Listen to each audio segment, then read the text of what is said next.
Hi అండి, welcome back to my channel. ఈరోజు మా తోట అప్డేట్ చూపిస్తాను. కుండీల్లో మేము చాలా చెట్లు వేసుకున్నామండి. ఇందులో మిరప చెట్లు, బెండ చెట్లు చూడండి ఎన్ని వేసామో. ఒక కుండీలోనేమో మందార చెట్టు, ఇప్పు చెట్టు చాలా పూలండి. ఇదేమో ద్రాక్ష చెట్టు, చాలా కాయలు అయితే వచ్చినాయి కానీ పెట్టలు తినేస్తున్నాయండి. ఇటువైపు వచ్చేసరికి గులాబీలు, మందారాలు, బంతులు, ఇవేం వంగ చెట్లు చాలా పెట్టామండి. ఇటు వచ్చి చామంతి చెట్టు. మళ్ళీ ఇటువైపు వచ్చేసరికి చిక్కుడు తీగండి.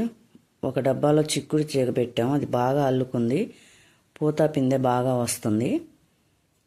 మాకైతే సరిపోతున్నాయండి. ఇటువైపు ఏమో టమాటాలు చూడండి, టమాటాలు ఎంత గుత్తులుగా పండియో చూడండి.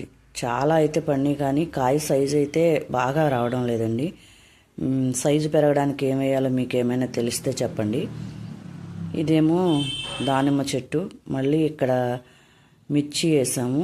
మళ్ళీ ఒకవైపు బెండలు, ఎక్కువగా బెండలు మిర్చి వేసాము. మాకు రెగ్యులర్గా మేము వాడుకునే కూరగాయలు ఏవైతే ఉంటాయో అవి ఎక్కువగా వేసుకున్నామండి. మళ్ళీ ఇక్కడ టమాటో, ఈ మిర్చి, ఇవైతే మేము ఎక్కువ వేసుకున్నామండి. మిర్చి, బెండ, టమాటో ఎక్కువ చెట్లు అయితే వేసామండి. ఇది వచ్చి కాకర, చిన్న పాదేలండి. మళ్ళీ ఇటువైపు వచ్చేటప్పటికి ఇది నిమ్మ అండి. చాలా చిన్న చెట్టు అండి, పెట్టి సంవత్సరం అవుతుంది. కాయలు గుత్తులు పడినాయి కానీ ఇవి కూడా అంతేనండి, సైజు రావడం లేదు. సైజు రావడానికి బలం ఎరువులు అయితే వేస్తున్నామండి. ఇప్పుడిప్పుడే కొంచెం సైజు పెరుగుతున్నాయి. ఇది వచ్చి మిర్చిలో 4 రకాలు ఉన్నాయండి. బ్లాక్ మిర్చి, చిన్నది పొడవుగా ఆకాశం వైపు చూస్తానండి ఒక మిర్చి. అది అయితే నేను ఇప్పుడే చూడడం, కాయ అయితే ఇట్లా నిలువుగా నుంచొని ఆకాశం వైపు చూస్తుంది. అది మళ్ళీ వేరొక చామంతి. ఇక్కడేమో చిన్న క్యాలీఫ్లవర్ అయితే వేసామండి. 3 చెట్లు వేస్తే ఒకటే వచ్చింది. ఇందులో మళ్ళీ గులాబీ, బంతి 2 కలిపేసాం. ఇక్కడ వేరే మళ్ళీ ఇంకొక చిక్కుడు చెట్టు పెట్టామండి. అది కూడా చాలా బాగా పాకుతుంది, పూత అయితే బాగా వస్తుంది. ఇంకా 10 రోజుల్లో అయితే కాయలు వస్తాయి అనుకుంటున్నాం.